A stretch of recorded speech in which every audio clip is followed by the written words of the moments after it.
This morning, we have joining us one of our chief residents, Dr. Janik. Dr. Janik earned her medical degree from Western Michigan University School of Medicine, and prior to that, her undergraduate and master's degrees in biochemistry from the University of Windsor in Ontario, Canada. A fact relevant to her talk today. After leaving us in a few short months, she'll be joining a practice in Michigan. All right, thank you. So my presentation is called "Oh Canada, Comparing Healthcare Systems and OBGYN Care."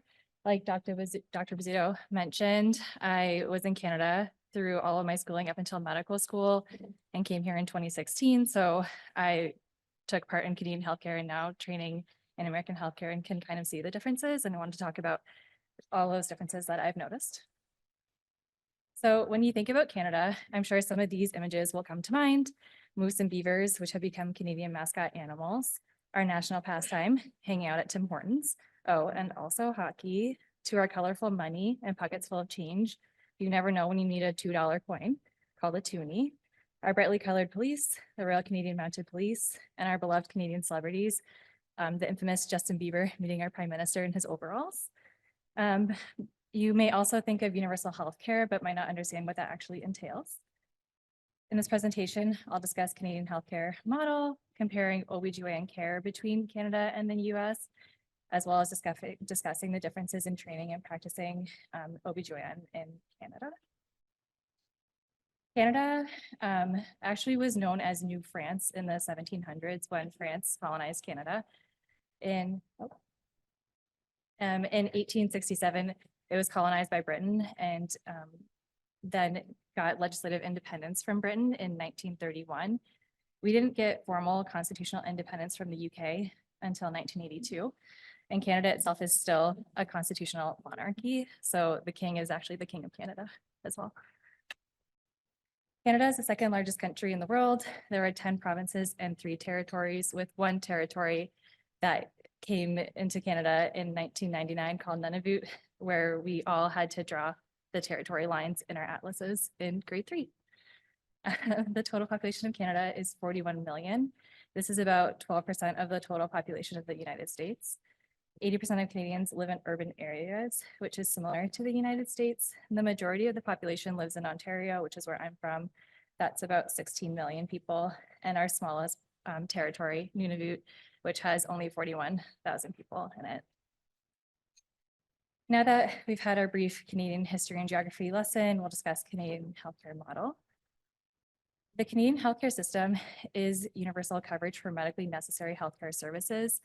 The origins can date back to the 1940s, where the province of Saskatchewan set up a hospitalization plan immediately after World War II because of the lack of hospital beds and medical providers. This plan created a province-wide universal hospital care plan. Slowly, more provinces began developing their own similar plans. And in 1961, all of the provinces and territories had hospital insurance plans of their own. By 1971, Canada had a national health plan, and then the provisions of the 1984 Canada Health Act, which came into act, and that defines the healthcare system as it currently operates. The primary objective of the Canada Health Act is to protect, promote, and restore the physical and mental well-being of residents of Canada and to facilitate reasonable access to health services without financial or other burdens or barriers. The Canada Health Act is also known as Medicare in Canada. So everybody is under Medicare in Canada because that is just what our universal healthcare system is. It's a publicly funded single-payer healthcare system. The fees are 100% covered by the federal government. The provincial and territorial governments organize, manage, and deliver those healthcare services. The Canada Health Act has 5 criteria and 2 conditions that, as long as these are met by the individual province or territory, as well as long as they ensure that there's no extra billing or user charges for insured health services, then the federal government will fund this healthcare in full. The 5 conditions are public administration, comprehensiveness, universality, portability, and accessibility. With public administration, each province's health insurance system must be operated by a public body on a non-for-profit basis. Comprehensiveness means that each plan must pay for all medically necessary services. The definition of necessary does change over time with new treatment and drugs regularly added to the list. All emergency room visits and hospital stays are covered in full, including like having a baby. while elective procedures aren't. So a personal example, if you get a mole removed and the pathology is benign, that's actually considered elective and then you have to pay that bill. Universality means that every resident of the province must have the same access as everybody else to treatments and drugs covered by the plan. For portability, the provincial plan has to pay for coverage anywhere in the country. There's no in or out of network providers. You can just show up to any healthcare establishment in Canada and receive treatment as long as you're a resident of a province. We all carry like health cards from your own specific province. So you just have to show your healthcare card to wherever you're going so that they know that you're a resident of Canada. The accessibility condition means that doctors must treat everybody for the same fee, regardless of age or illness. And then there are two conditions as well, recognition and information. Recognition just means that the provinces and territories must ensure recognition of the federal payments. And then finally, information. The provinces must provide information on the operation of their health systems to the federal government.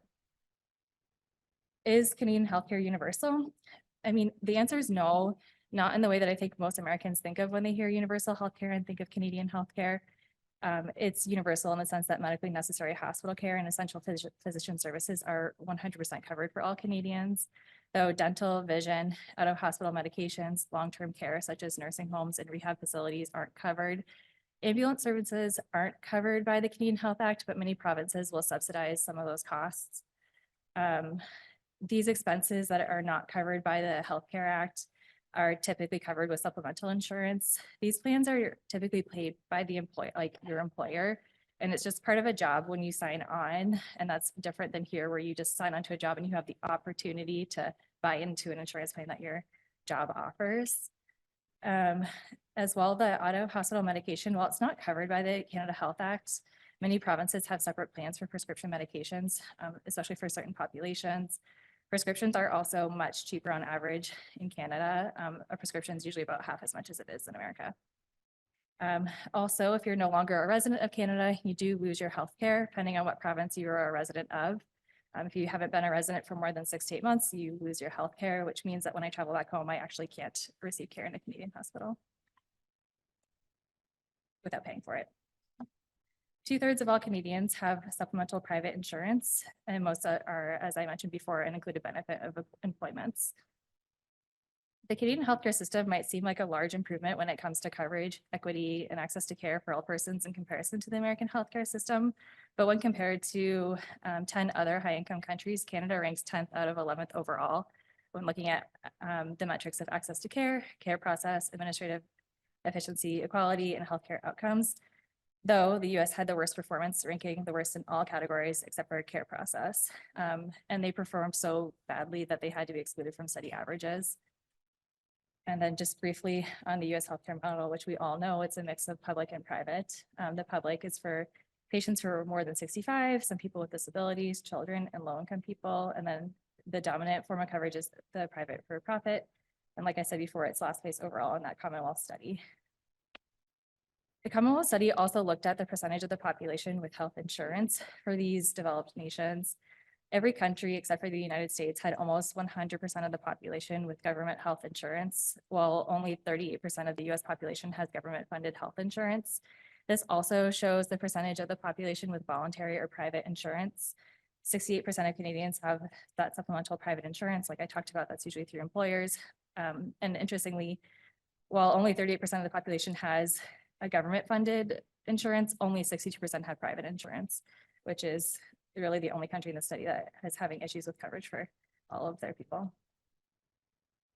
When comparing healthcare spending between high income countries, the average spending per person is around $6,600. Canada comes in just below this at around $6,300 per person.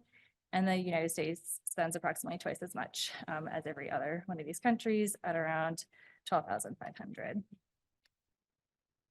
We next will spend a bit of time discussing the Canadian healthcare wait times.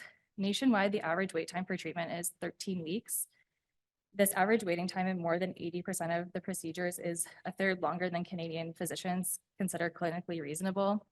If care requires diagnostic imaging, waiting times are even longer. Canadians are waiting on average 6.6 weeks for a CT, 13 weeks for an MRI, and 5.3 weeks for an ultrasound. Canada has fewer MRI machines, CT scanners, PET scanners than the average developed country on a per million population basis. These treatment delays are causing problems for certain vulnerable segments of the Canadian population, particularly elderly patients who can't get reasonable access to things like hip replacements, cataract surgery, and cardiovascular surgery.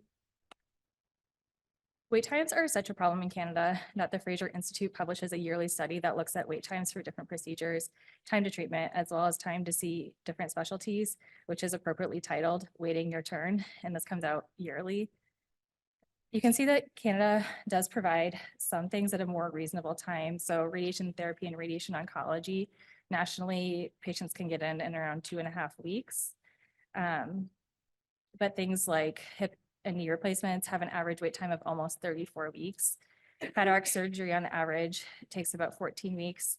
The thing that surprised me the most was cardiac bypass surgery. This has a 3-tier system of waiting where emergent cardiac bypass surgeries on average take 1.4 weeks to happen, urgent take 2 weeks. And I think as practicing here, that might seem kind of shocking. I'm from a city on the border of Canada and America, and because of this problem, a lot of patients do travel to America to have their cardiac surgeries so that they don't have to wait.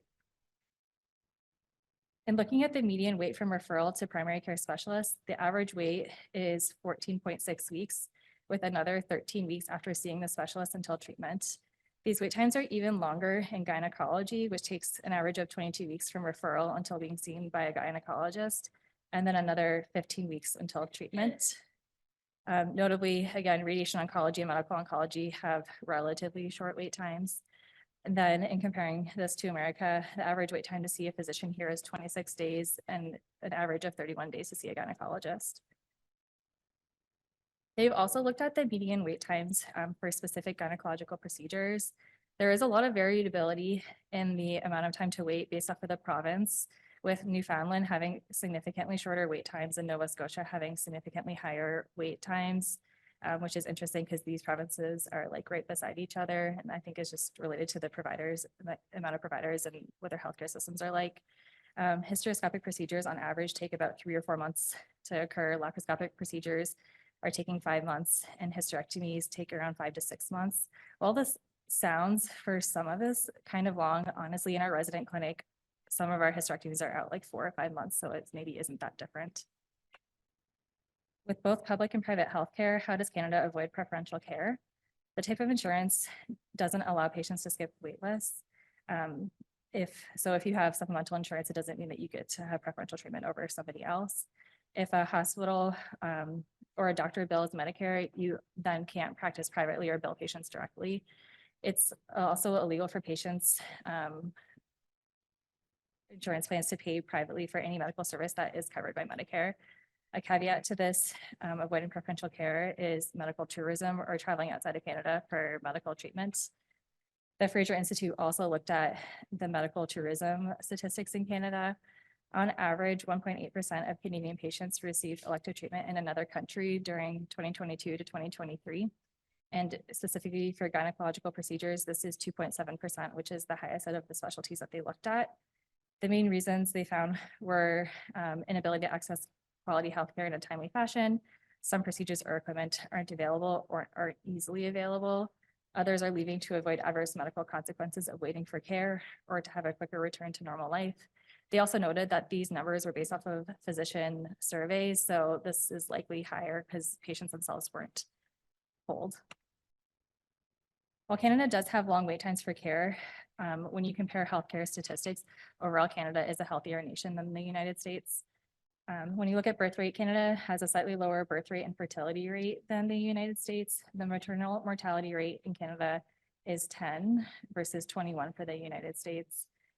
Infant mortality in Canada is 4.7 compared to 6 in the United States. They also note that this number is likely lower in Canada as well because we're including babies born before 24 weeks gestation and weighing less than 500 grams as part of that statistic, while several European countries don't include this. And from what I can tell, I don't think America includes that either. Life expectancy in Canada is higher. It's 81 years versus 78 here. And then another significant difference is obesity is 14% in Canada versus almost 31% here. Next, we'll discuss differences in OB/GYN care in Canada. In Canada, obstetricians family care doctors, and midwives are all obstetrical care providers.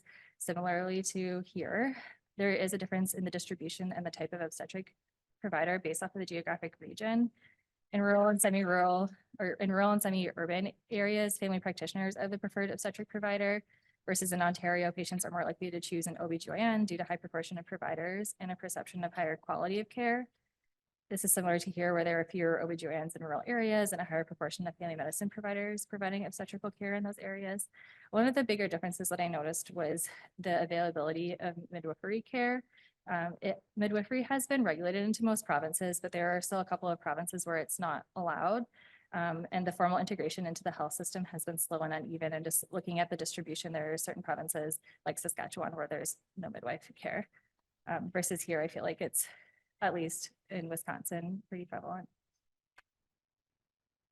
Previously, I mentioned that compared to America, Canada has a better maternal mortality statistic. However, when compared to other developed countries, Canada has the third highest maternal mortality rate. Just with only France and US being higher. This is a chart from Statistics Canada that is showing the maternal deaths from obstetric causes from 2020 till 2022. The majority occur during pregnancy or within 42 days after delivery, which is similar to the trends here. And the reported mortality rate from all obstetric causes was 8.53 in 2022, with typically the average number of deaths per year is reported at 30. However, the Society of Obstetricians and Gynecologists of Canada predict that this maternal mortality rate is significantly higher than what they've reported to Statistics Canada. And that's the number that's been used in comparisons of Canada to other countries. So Statistics Canada reports that between 2000 and 2020, 523 women had died from complications of pregnancy or childbirth. However, the count of maternal deaths is so incomplete that no one actually really knows how many patients have been dying during pregnancy or the months after, and they're estimating that the true number is probably closer to 800, meaning that we're only reporting about 60% of the maternal mortality deaths. This data is so incomplete that the WHO estimates it to be as much as 60% higher than what's reported by Statistics Canada. So if those estimates are correct, Canada's maternal mortality rate, it's still low by global standards, but it's still the top third of countries, and it's doubled that than other high income countries such as the Netherlands, Ireland, or Japan. Why is there such a discrepancy in reporting maternal mortality in Canada? Canada doesn't have a national system to report on maternal mortality. Each individual province and territory decides what's included in maternal death. Maternal death counts calculated from death certificates. A death considered maternal if it's been flagged as either death of a pregnant woman or a woman in postpartum. But these forms are routinely filled in incorrectly, even what counts as maternal death is different depending on the province or territory where it happened. Some provinces use the WHO's definition, which includes up to 42 days after the end of pregnancy. Others count up to a year postpartum. Others might not count the postpartum period at all. Only 6 provinces have mandated maternal death reviews, which means that if a woman dies in any of the other 7 Canadian provinces or territories, the death isn't independently investigated. As well, the federal government doesn't have any authority to mandate independent investigations into maternal deaths and near misses in each province. So overall, this leads to no accurate national picture of trends or mortality. Next, we'll talk about C-section rates. The WHO reports that the ideal C-section rate should be 10 to 15% globally, but the average global C-section rate is 21%. The C-section rates are rising globally and are predicted to be 29% by 2030. Canada is among the countries with a higher C-section rate, which in this graph shows a rate around 30%, while the United States is around 35%. Canada is in line with a global trend towards increasing C-sections. The rate was 29% in 2018 and was 32.5% in 2022, which is the same rate same C-section rate that the US was in 2022. A study published in 2020 in the Journal of Obstetrics and Gynecology Canada examined C-section rates in Canada and found the largest impact on our C-section rate was patients with prior C-sections, but interestingly was followed by patients with induction of labor, which is in contrast to the ARRIVE trial data. And this could be possibly one of the reasons that Canada doesn't recommend elective induction of labor, which we'll talk about shortly. actually right here. So when I was trying to look at what are our differences in care, most of the things that we do in obstetrics are pretty similar between the two countries, but there were a few things that really stuck out to me as different that I wanted to talk about. So non-invasive prenatal testing is offered to both high and low risk pregnancies here. However, it's not widely used in low risk pregnancies in Canada. It's not typically publicly funded, except in some provinces for high risk pregnancies. Typically, Canada is just doing first trimester screens. Then routine elective inductions at 39 weeks aren't recommended. And this was in their 2023 guidelines, which is interesting. From what I can tell, it doesn't appear that they're using the ARRIVE trial.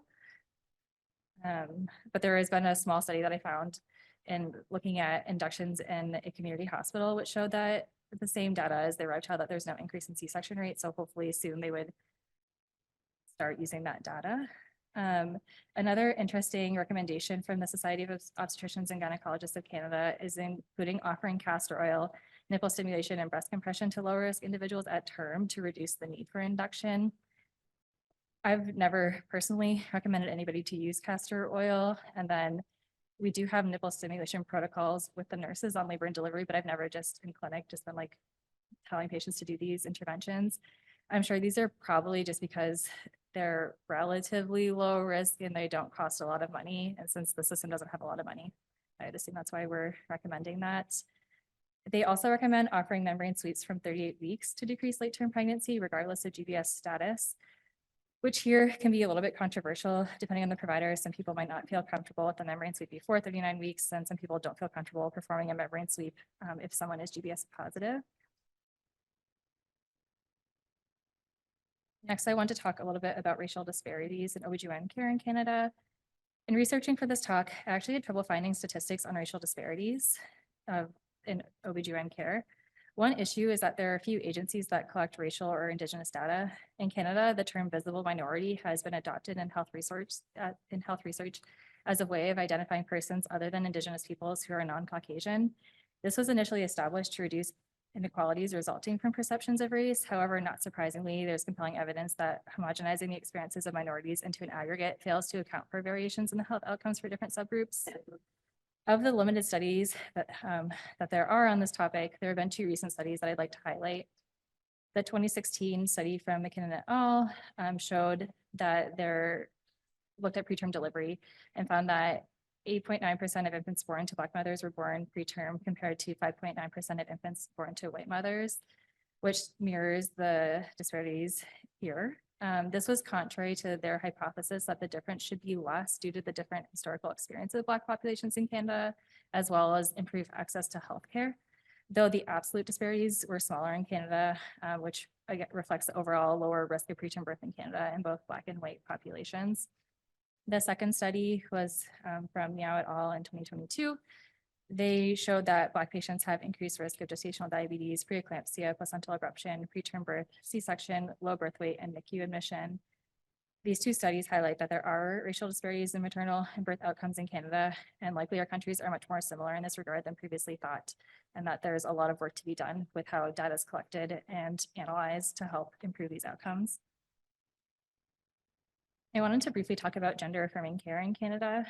Access, coverage, requirements, and wait times vary depending province or territory. Most do require documented gender dysphoria for coverage from insurance. Mental health support, including appointments with required mental health professionals, are not typically covered. As well, every province is different on whether or not they require you to see a mental health provider, which most of the ones I looked at actually didn't require that, and it would say you just need to see one provider, and it could be just like any doctor, to document gender dysphoria. Gender affirming surgery is typically covered, though access is limited. There are only 3 clinics that perform genital reconstruction services in Canada. Most provinces also cover or partially cover hormone therapy costs. Moving on to abortion care, globally, there is a trend of liberalization of abortion laws. Canada is one of 4 countries with no abortion restriction laws, which is in stark contrast to America, where we are one of 4 countries who have had regression in abortion rates. Canada decriminalized abortion in 1988 and was the first and only country to do so. And abortion is treated like any other medical procedure. Gestational age limits are set by the province or territory. Ontario offers up to 23 weeks and 6 days, which is the highest gestational age offered in Canada. Again, abortion care in Canada is limited by access to care. Kind of a timeline of abortion care history in Canada. In 1869, a law was passed that prohibited abortion. In 1969, the government permitted abortion under certain circumstances. Abortions were to be provided only in a hospital if a committee of doctors decided that continuing the pregnancy might endanger a woman's life. From 1969 to 1988, abortion access was inequitable and was legally only available in hospitals. In 1988, the Supreme Court of Canada struck down Canada's abortion law as unconstitutional, and then Canada at that time became one of a small number of countries without a law restricting abortion. Between 1988 and kind of now, there actually hasn't been that many challenges in the Supreme Court for trying to reinstate abortion laws. In 1988, they tried, as well as 1991, but otherwise no really like big in the news cases. Interestingly, in 2015 is when mifepristone was approved by Health Canada, which I think it was approved in 2000 here. And then it didn't become available to providers to give to patients until 2017. In 2018 till 2020, there was expanded access to abortion care. There has been kind of bubble zones that don't allow there to be any protesting near any abortion facilities or homes of abortion providers. In 2021, the government also set aside $45 million to be given towards improving access to abortion care. So what can we learn from Canada with regards to abortion care? A study called "When There Are No Abortion Laws, a Case Study of Canada" showed that regulating abortion as a healthcare service did not lead to higher abortion rates. Abortion rates have been stable over the 30 years since decriminalization. The average gestational age at abortion is decreasing as access to services increases, with more than 90% of abortions in Canada occurring in the first trimester. I think especially our country could learn a little bit from this, with lawmakers who keep trying to say that if you legalize this, that abortion rates would increase, and just a proof of principle from Canada that they don't. The last difference in OB/GYN practice between Canada and the United States that I wanted to highlight is robotic surgery. Here, robotic surgery is growing in popularity, and access is improving even at smaller community hospitals. While in Canada, few hospitals even have robotic surgery, only about 12 hospitals, though this is improving. This is because robots are not government funded. Often having a robot is from somebody who donated the funding to a hospital. Canada is starting to expand funding, and covered indications for robotic surgery are improving as well, including prostate cancer, nephrectomies, and hysterectomies for endometrial cancer patients with a BMI of more than 35. And that just started being covered by the Ontario Health Plan in 2023. And I think is only available at like the University of Toronto. Moving on to my last learning objective, describing the differences in training and practices in OB/GYN care between Canada and the United States. There are significant differences in Canadian medical training. Medical school is still a 4-year degree after at least a 4-year undergraduate degree. The MCAT is still required for admission, though admission is significantly harder. This is due to the small number of medical school positions. There are only 17 accredited medical schools in Canada with only 2,900 spots per year. If you compare this to here, where there are 155 accredited MD medical schools and 37 accredited DO schools with more than 30,000 total spots available. As well, there are no DO schools in Canada. Funding and number of medical school positions is regulated by the provincial governments. As well, tuition is significantly cheaper at $15,000 to $25,000 per year. There is also a shortage in residency positions, only 3,500 per year, with 45% of all residency positions being family medicine. And if you compare that to here, there are over 40,000 total positions just in this past year. In Canada, there are only 98 total OB/GYN residency spots per year, and that's compared to 1,500 total spots in OB/GYN with 283 OB/GYN programs here. The Canadian population has increased 12% since 2010, but the medical school admission has only increased 6% since that time. 4.6 million Canadians, or about 10% of Canadians, don't have regular access to a primary care provider. It's estimated that there will be a shortage of 44,000 physicians by the year 2028. Though this issue isn't unique to Canada, data from the AAMC showed that the United States could see an estimated shortage between 40,000 and 125,000 physicians by 2034 as well. Canadian medical schools are notoriously challenging to gain admission to. In 2015, there were 14,000 applicants for 2,600 spots, or an admission rate of 18.7%. Many applicants apply over multiple cycles and obtain extra degrees in order to gain admission. Conversely, the American medical school admission rate is 36%, which is still challenging to get into, but it's twice as easy to get into than it is in Canada. Because of this trouble with qualified applicants getting into Canadian medical schools, many of these qualified applicants are becoming international medical students. And this is actually the reason why I'm here. I didn't get into Canadian medical school twice. Canadian-born international medical graduates who apply to residency programs in Canada aren't given any preference to those compared to people from other countries. So there's a challenge in bringing back Canadian-born doctors back to Canada. From the 2023 Canadian batch, there were about 3,500 positions. 555 were filled by international medical graduates, with around 1,800 who applied for those positions, and 17 US medical graduates matched into the Canadian residency system. OBGYN training in Canada is also very different. It's a 5-year program. There's more of an emphasis on training and knowledge from other specialties. These are some of the rotation guidelines from the Royal College of Physicians and Surgeons of Canada. The first 2 years are surgical foundations training, where most of the required blocks are obstetrics and gynecology, but there are some blocks of general surgery, internal medicine, a block on a trauma service, and a block of critical care. The last 3 years include rotating through the subspecialties with multiple electives, as well as 6 chief blocks to consolidate skills for independent practice. In contrast to our ACGME requirements, where there are a certain number of hysterectomies you need to do to graduate and so on, there are no set numbers of procedures needed to graduate from OBGYN residency in Canada. In 2019, something called Competency by Design was created to standardize residency education to ensure that residents are graduating with the competencies required to meet local healthcare needs. This is across all residencies and subspecialties. The competencies by design for OBGYN residency include 4 months of transition to discipline, which seems like it's basically like an orientation to being a resident and being in the healthcare system. There's 21 months of foundations of discipline, which seems kind of like the basics, 30 months of cores of discipline, which is increasing patient complexity, and then 6 months of transition to practice, which focuses on ensuring residents' competence and competence to practice within their discipline. So basically a stepwise progression through the learning competencies to get autonomy. Then specifically looking at abortion training, until mifepristone was available, which wasn't until 2017, the majority of first trimester abortions were provided surgically by family physicians.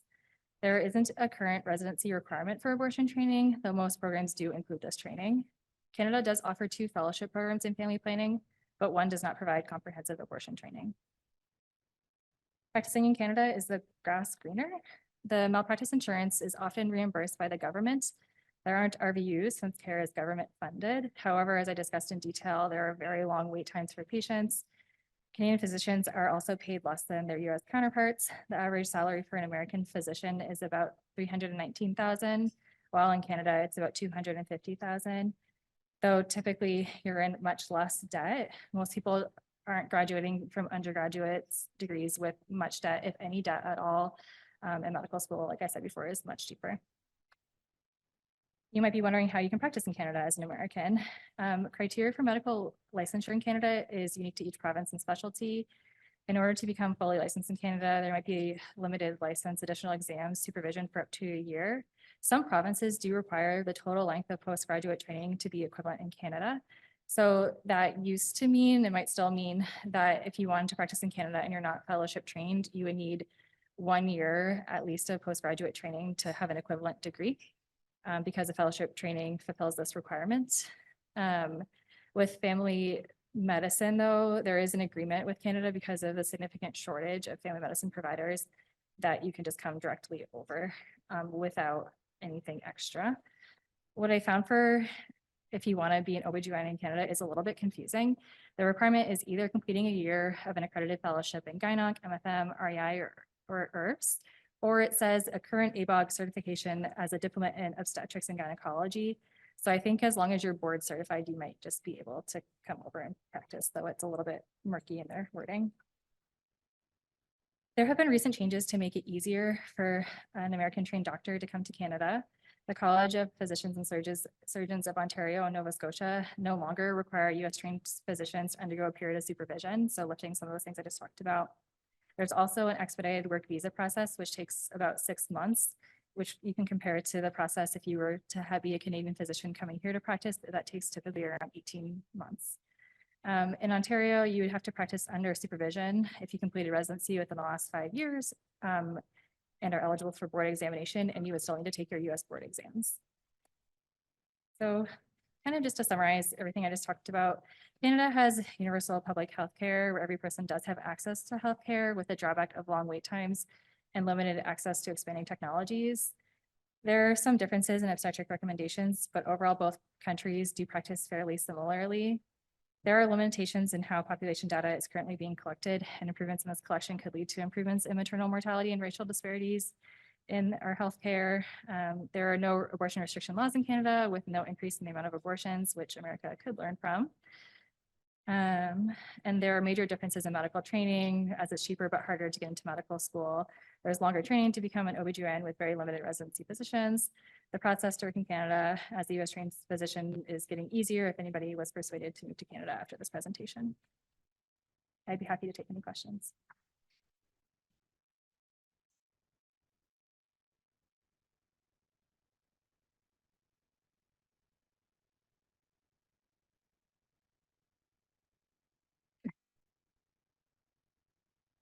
So thank you. I was outstanding talk there, and I listened to most of it as I was finishing Meritor.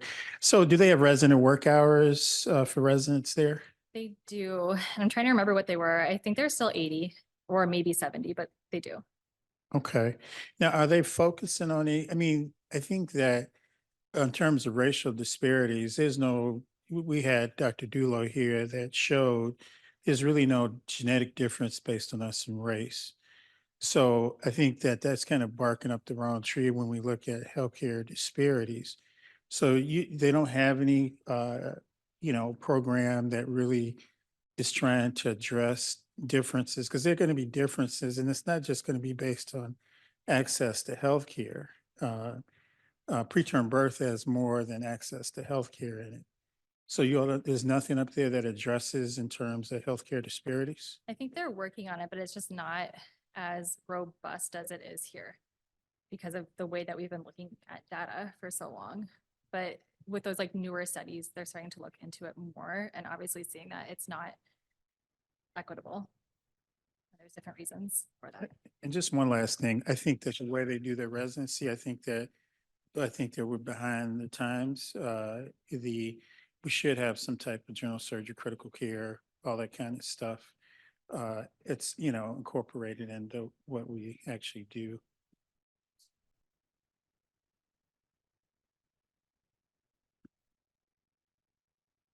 Thanks, Jen. That was just awesome, and I learned a lot.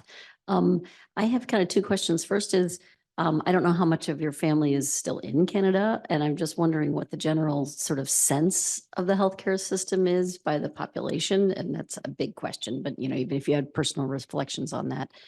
Yeah, I mean, overall, from like my own experience and like my family's experience, it's fairly positive, though people don't love waiting, but it's not like, I know I painted like, oh, you have like so many weeks that you're waiting, but it's kind of just the way it is. So I feel like it's overall not as big of a issue in everyday life. You're just like, all right, cool. I'm waiting 6 months until I go see this specialist. Though I did have a family member who needed a triple bypass who had to wait 2 weeks. So, and like where she was located, she couldn't just travel across the border and pay out of pocket. So like that I think is like the biggest issue is like these really emergent procedures that you're waiting for. But overall, I'd say generally positive.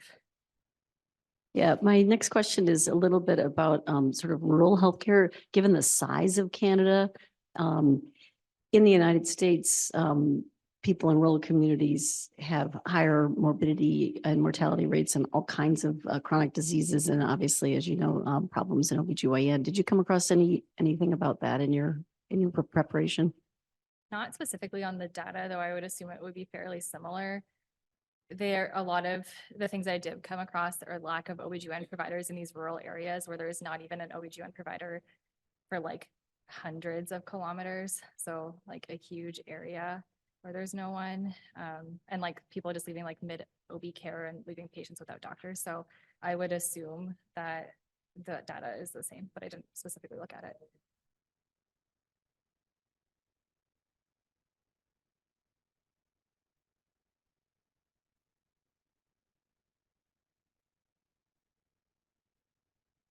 So I've had significant interaction with Canadian healthcare.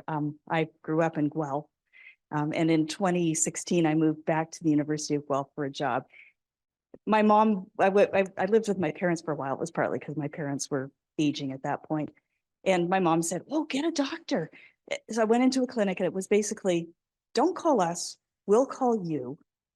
And they didn't call me back in 3 months. And she kind of insisted and got me in with her doctor. And I was more curious than anything to see how the system worked. Have family in New Brunswick, and I know for some period of time, they had no rural doctors within, well, in Fundy area. So within like 50 miles of Moncton, that whole area was without a doctor. So it's interesting. But on the other hand, we've had some excellent care. When my dad had cardiac stuff, got him into hospital. They kept him there, did the surgery on time, basically said, if you go home, just pack, you're done, because you will not get back in. So very interesting system. Yeah. Access is unequal. Yes.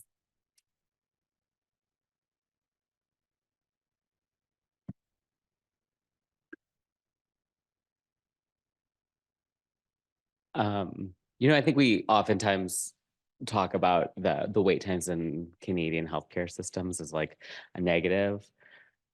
It doesn't matter what country you're in, like healthcare is rationed. Here in this country, it just happens to be rationed by if you can afford to pay.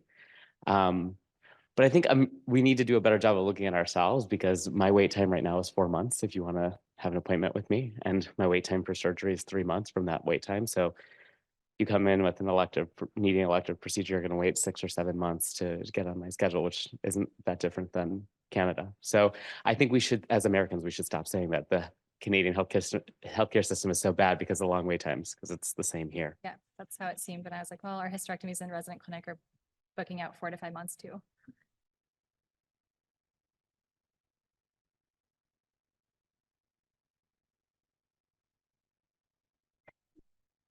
Thank you for that great talk.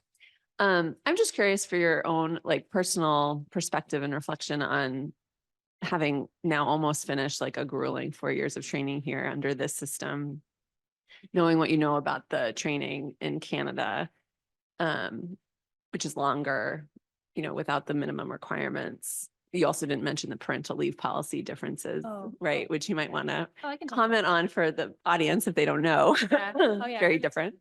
Wasn't a really good spot for that. So for parental leave, it's actually not covered by the Canadian Healthcare Act, but it's covered by your employment insurance, which everybody, if you have a job, it's just like one of the taxes that everybody pays into. Everybody's entitled to having 12 months of maternity leave, where you don't get your full salary, but you get 55% subsidized by the government, though your employer will oftentimes give you a certain amount of money. So you most of the time are making your full pay.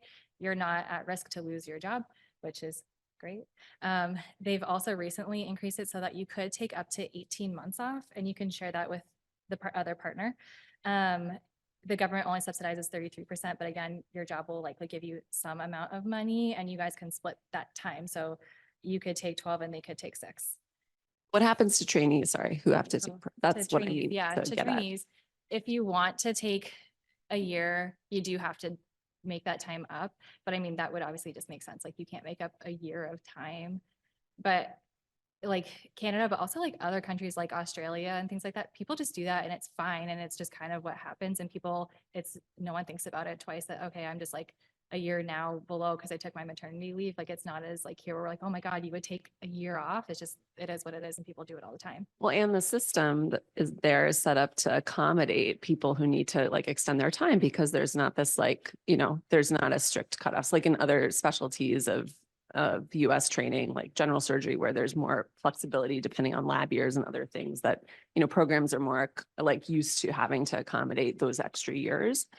So anyway, my question is, knowing what you know and having had your experience, how would you design the best combination of the systems, or have you given any thought to if you were in charge, what would it look like? Are you saying a residency program? Yeah. Oh, for OBGYN residency training. Yeah. That's kind of interesting because I've obviously only trained here and only know what we have here. I think doing an extra year sounds too much. Now that I'm almost done.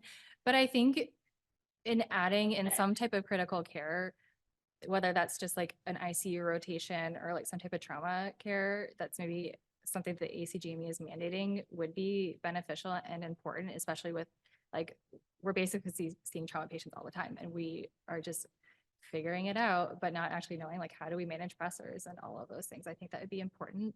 I know there's some residency programs that do have that as part of their training. Like where I went to medical school, they have one of those ICU rotations and at least they do an emergency medicine rotation too. So like, I think that would be easy enough to put in without adding an extra year, because I don't think we need to do that and overhaul this whole thing. But I think adding in a couple of those things would be important.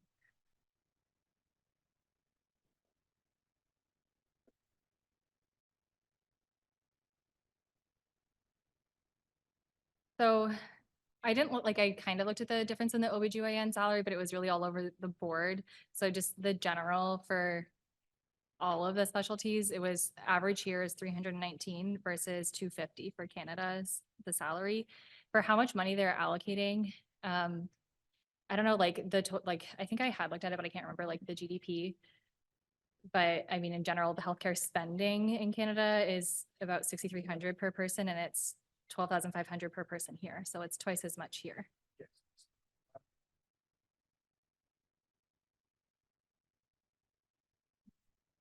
I mean, here is, I feel like very like patient driven, technology driven, like all these like diagnostic studies that we're just getting versus like, I think Canada is triaging that a little bit and not necessarily getting all of these diagnostic images unless they're truly indicated because of the limitations of actually getting those technologies and then delaying care. So there's a little bit more of like rationalizing the resources in Canada compared to here.